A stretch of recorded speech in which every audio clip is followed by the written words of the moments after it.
Olá pessoal, meu nome é Josias Maltei, sou professor de matemática e nessa última rodada valorizamos 4 cartoletas. Foi um resultado aquém daquilo que a gente tinha planejado, daquilo que a gente esperava. Mas nenhuma tragédia. Caímos apenas 5 posições na classificação nacional, muito embora a gente sempre quer aumentar, mas nem sempre é possível. E vamos tentar recuperar nessa antepenúltima rodada do Cartola. Nosso patrimônio hoje está em 453,7. E vocês valorizaram quantas cartoletas? Me diz aí nos comentários, vamos trocando ideia até o fechamento do mercado.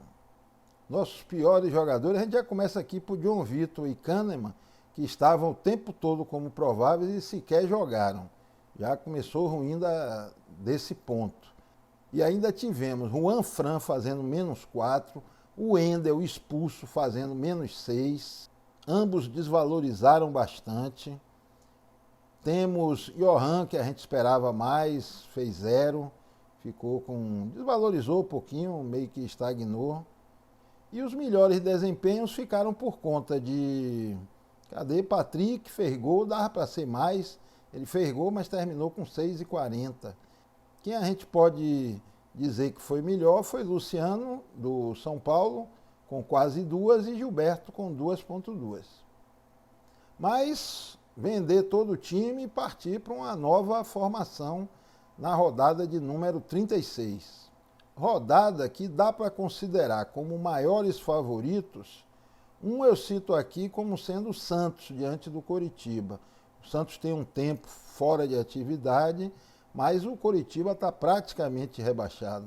E tomar 2 gols durante essa partida, o desânimo vai cair completo nas costas dos jogadores.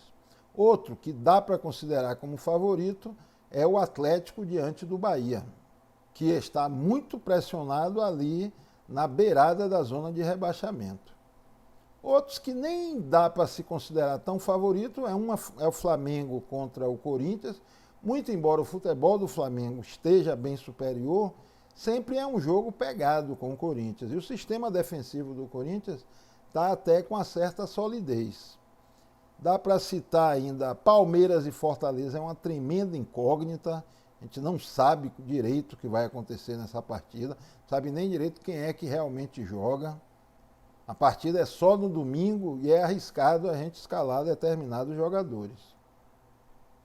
Por fim, dá para citar um favoritismo razoável para o Bragantino diante do Sport. O Bragantino, depois do Flamengo, está desenvolvendo um futebol de primeira qualidade. Talvez o melhor após o Flamengo, como eu disse. Agora, o Sport está com um sistema defensivo muito bem montado. O Sport não é time que vai tomar 3, 4 gols, a não ser numa consequência imprevista de uma partida. Mas dá para dar um favoritismo ligeiro ao Bragantino. Então, na dúvida, a gente escolhe jogadores desses times. Muito embora o mais importante aqui no time de valorização, mais importante até do que o confronto, é a quantidade de desvalorização que o jogador está e o potencial de pontuação dele naquela partida. Vamos começar a nossa escalação pelo goleiro. Serão 3 indicações, como a gente já tinha combinado, nunca mais do que isso, porque senão eu termino indicando todo mundo que está aí fica fácil. E o legal do Cartola é a gente correr certos riscos. Temos aqui como principais nomes, na minha opinião, Cássio, que vem de -7, e enfrenta o Flamengo. Cássio tem uma média baixa, muito baixa, mas é o mais desvalorizado e o Flamengo cede algumas DDs. Não acredito muito no saldo de gol do Corinthians, mas acredito na possibilidade de Cássio fazer 1 ou 2 defesas difíceis. E está com a valorização bem baixa. Outro nome é o de Fernando Miguel, que vem de -5,7 e enfrenta o Internacional. Acredito em um jogo bem truncado, muito embora as duas equipes devem se expor nessa partida, já que ambas precisam de um resultado positivo.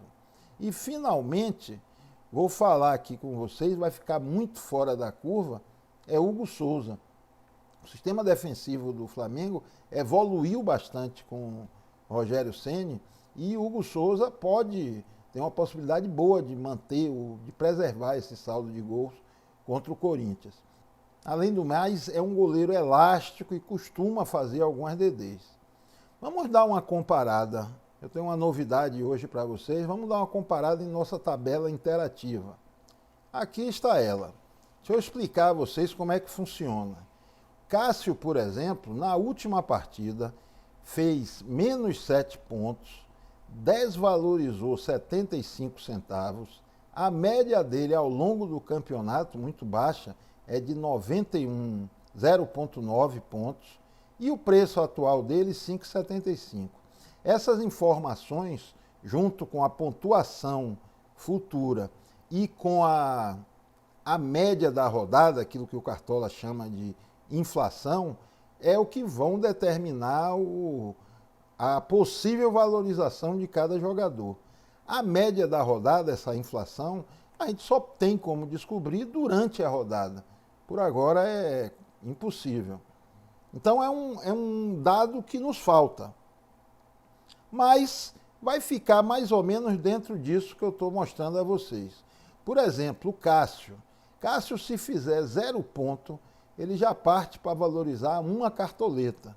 Se Cássio fizer 4 pontos, valoriza 1,80. Fizer 8 pontos, valoriza 2,47. E fizer 12 pontos, valoriza 3,14. Vamos pensar aqui nos nossos goleiros, sempre nos 4 pontos. E com 4 pontos, a nossa melhor opção é Cássio. Agora, quem você acha que realmente está mais próximo de fazer 4 pontos? Eu acredito que Hugo Souza esteja mais próximo. Ocorre o seguinte, se Cássio fizer 0 pontos, ele valoriza uma cartoleta. Se Hugo Souza fizer 4, ele valoriza apenas 55 centavos. Então, acho que é melhor a gente apostar no Cássio, muito por conta da extrema desvalorizada que ele deu na última rodada. Vocês podem até tirar um print ou congelar a imagem e tomar a decisão daquilo que vocês acham mais provável. Nenhum de nós é Madame Beatriz, nem eu, nem vocês, mas a gente pode fazer um balizamento entre o que é mais possível de acontecer e o que é mais improvável. É uma probabilidade matemática, área de estudo onde a imprevisibilidade não pode nos dar nenhum tipo de exatidão. Mas realmente estou decidido a ficar com Cássio. Vamos lá, vamos confirmar ele no time. Está aqui Cássio como nosso goleiro. Vamos na lateral. Aqui na lateral, nossas 4 indicações, é Samuel Xavier, outra, temos mais, claro, mas eu me limito somente a 4. Outra indicação seria Jefferson do Goiás, o encontro dele com o Botafogo. O Botafogo está com um time quase sub-20, isso aí proporciona ao Goiás, que tem melhorado nas últimas rodadas, e isso proporciona que o Goiás tem melhorado, proporciona que ele possa ter uma vitória bem convincente diante do Botafogo. Samuel Xavier eu citei por ser um dos mais desvalorizados. Nós temos aqui menos 1,7. Mas dá para citar aqui no meio dos escondidos também, vamos ver aqui, cadê? Vitor Ferraz, problema que a gente nunca sabe se joga, se não joga.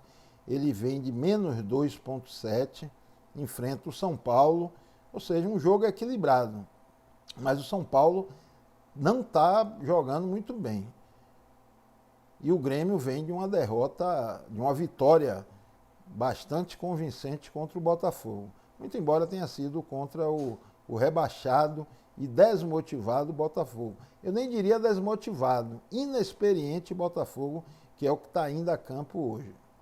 E finalmente, por conta do confronto, eu indicaria Pará. Pará vem de menos 1 ponto, mas encara aqui o Coritiba.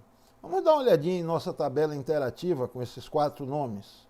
Eu até peço a vocês que me digam aí nos comentários se realmente ela está ajudando. estiver ajudando, sempre a gente vai estar colocando. Principalmente em 2021, porque 2020, em termos de calendário esportivo, estamos praticamente no final.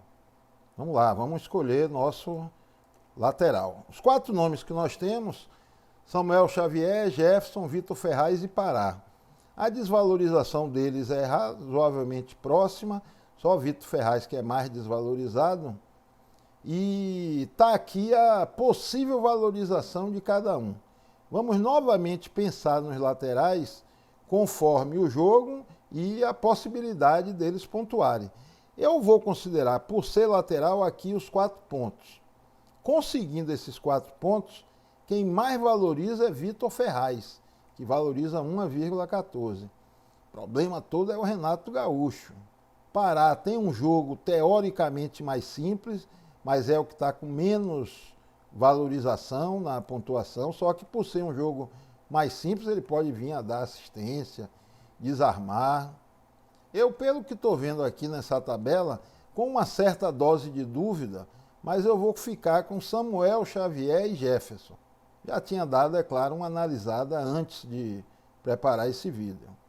Confirmando com essas dúvidas que eu falei com vocês, Samuel Xavier, do Ceará, e Jefferson, do Goiás, que encara o Botafogo.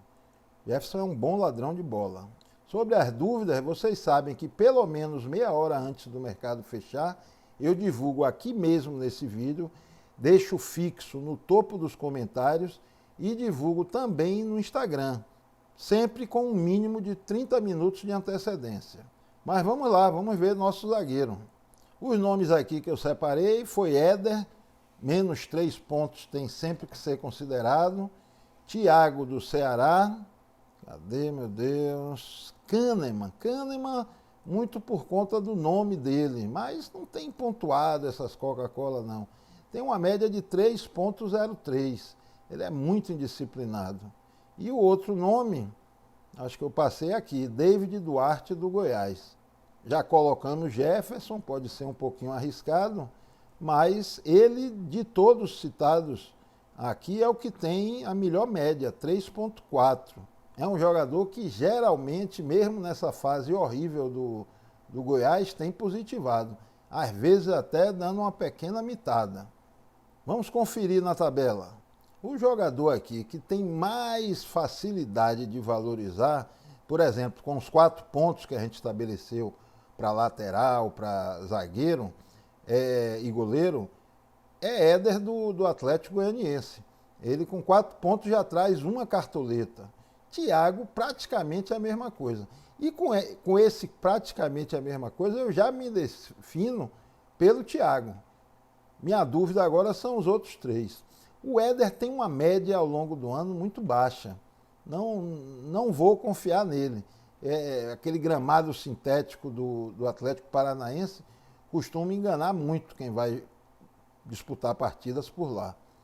Eu vou ficar aqui entre David Duarte e Kahneman. E vou optar, pelos motivos que citei agorinha, vou ficar com David Duarte. Ele tem um potencial, uma possibilidade de valorizar menor do que o Kahneman. Porque, por exemplo, com 8 pontos, Kahneman valoriza 1,50, ele 1,44. Com 4 pontos, Kahneman faz 84 centavos e ele 77. Mas ele é um jogador mais disciplinado do que o Kahneman. Kahneman faz muita falta, toma cartão com frequência, coisa que não tem acontecido com David Duarte.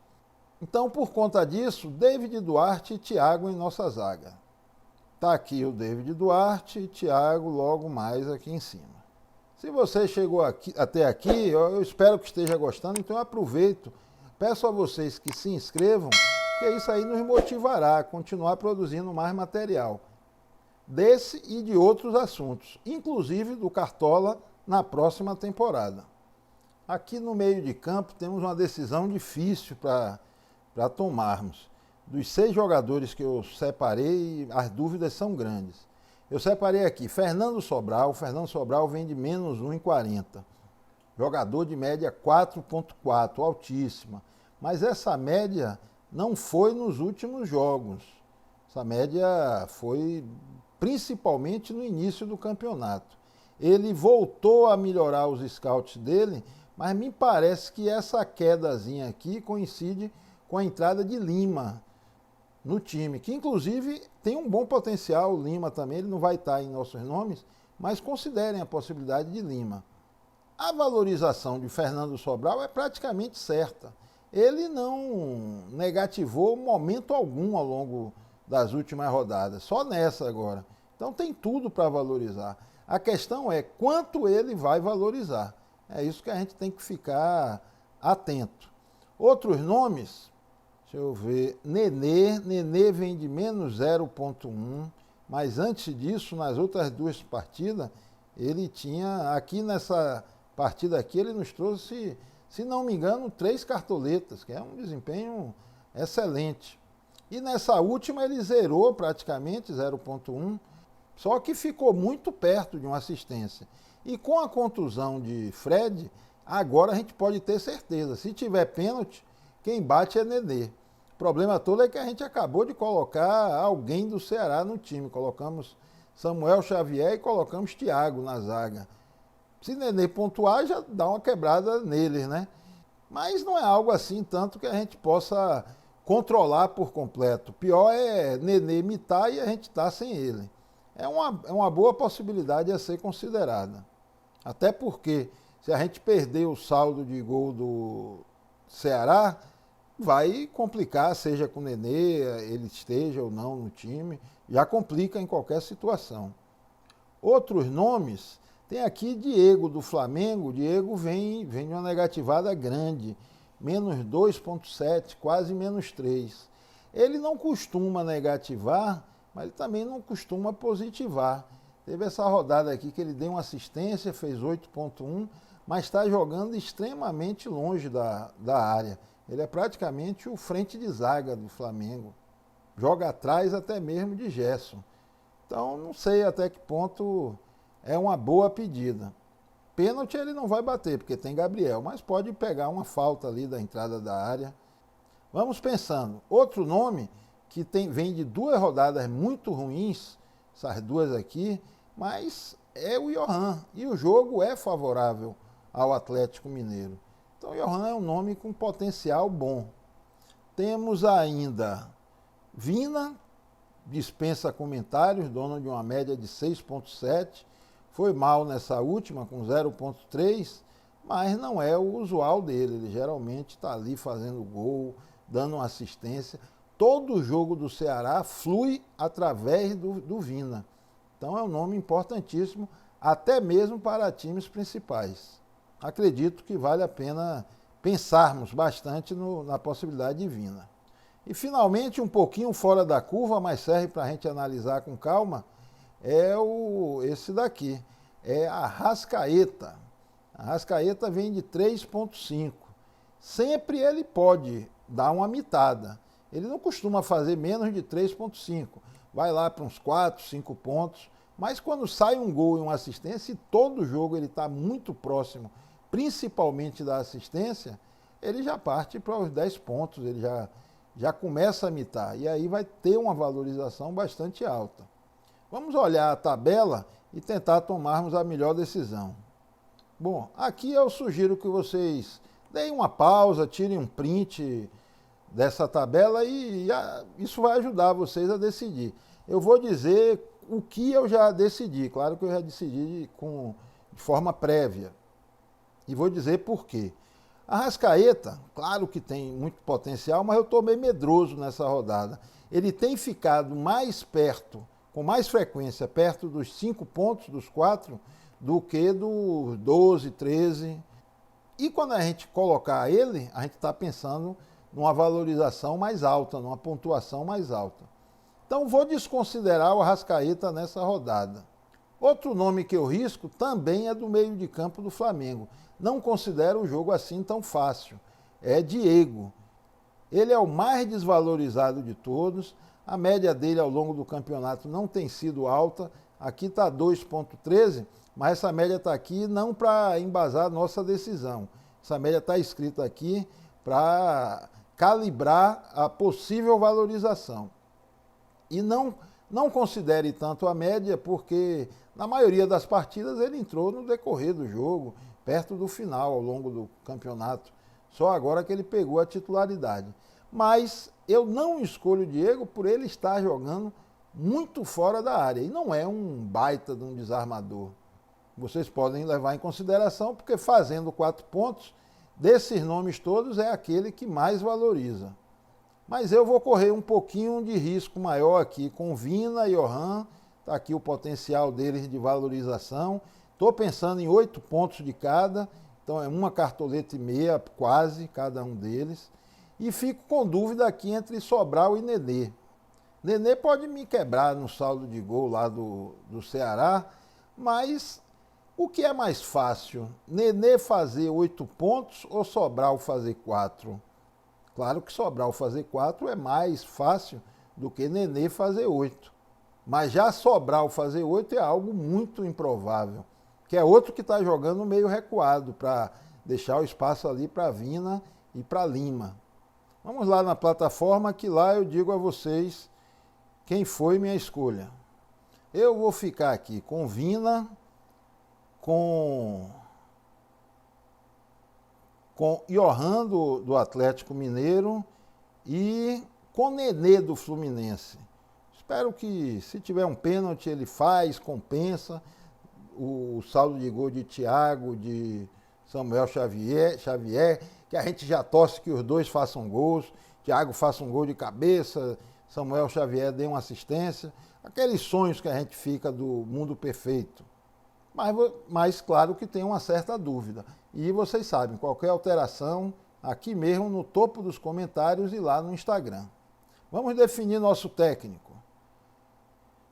As opções que eu achei melhores, por conta aqui da extrema desvalorização, uma é Vanderlei Luxemburgo, do Vasco, outra é Abel Braga.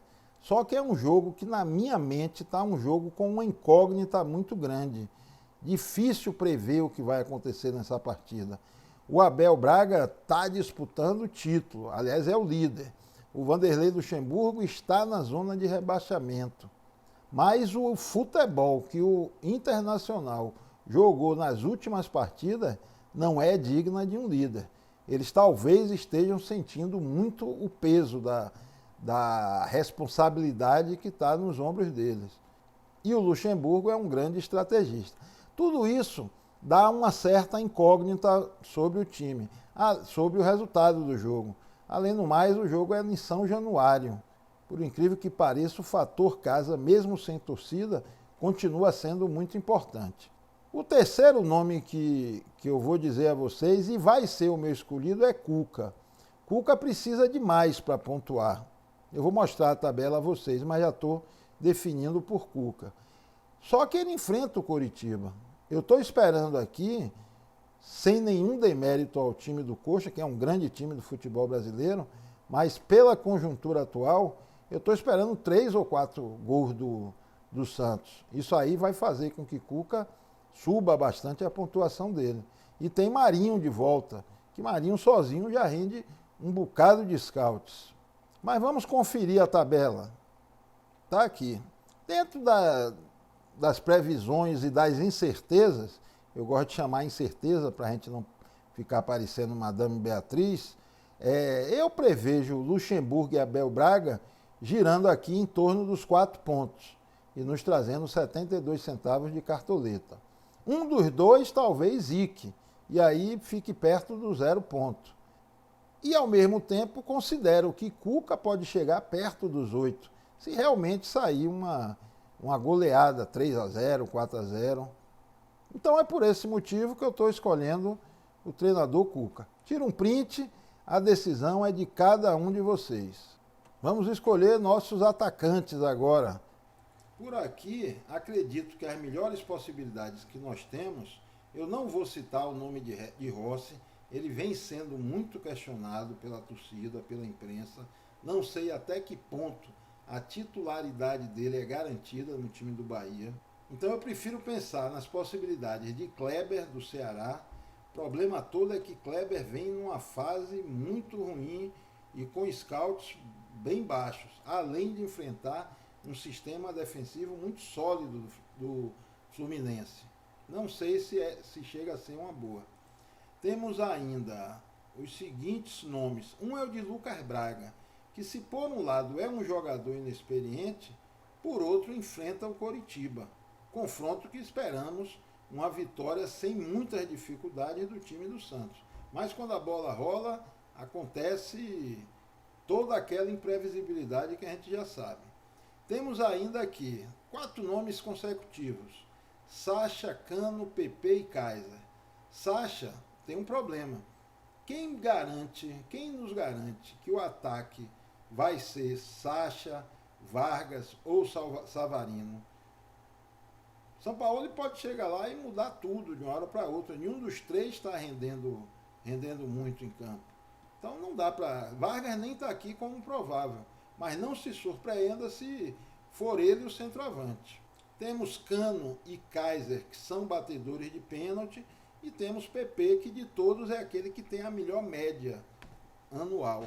Mas vem numa fase meio complicada. Com exceção desse jogo aqui, que ele fez 15 pontos, ele não tem pontuado tão alto. Mas isso a qualquer momento pode mudar. O problema deles três é que tem partidas muito complicadas pela frente. Vamos dar uma olhadinha na planilha interativa. Aqui o que ela me mostra é que o potencial de valorização com uma determinada quantidade de pontos deles é muito próxima. Ou seja, me ajudou muito pouco a planilha. Eu acho que cada um tem um potencial aqui de fazer 4 pontos iguais, todos eles podem fazer 4, todos eles podem fazer 0, todos eles podem fazer 8, não dá para cravar um deles e dizer assim, esse aqui vai imitar. É difícil. Então, dá uma pausa e tentem tomar a melhor decisão. Eu vou, repito a vocês, com muita insegurança, a gente vai lá na plataforma agora, mas com muita insegurança eu vou decidir pelos nossos 3 atacantes. Poderíamos até mudar o esquema para um 4-4-2, mas não sou muito favorável a ele. Eu acho que a gente quem imita geralmente é o atacante. Então irmos sem eles não é uma boa. Mas claro que é uma possibilidade a ser considerada. Eu vou fechar o time aqui com o PP. Qualquer momento ele volta a pontuar alto. Vou fechar com Cano. Dúvida aqui grande entre Cano e Kaiser, mas vou colocar Cano. E finalmente Lucas Braga do Santos. Já que eu estou achando que o Santos pontua alto, vou colocar ele. O capitão vai ser Vina do Ceará. Se bem que isso aqui não faz nenhuma diferença para a gente. O nosso time, por enquanto, fecha com Cássio, Samuel Xavier, Jefferson, David Duarte, Thiago, Vina, Johan, Nenê, PP, Cano, Lucas Braga e Cuca como técnico. Custou 103 cartoletas. Beleza? Se gostou, deixa um like, isso aí nos motiva a continuar produzindo mais material. Valeu, pessoal. Abração e uma boa rodada para todos nós.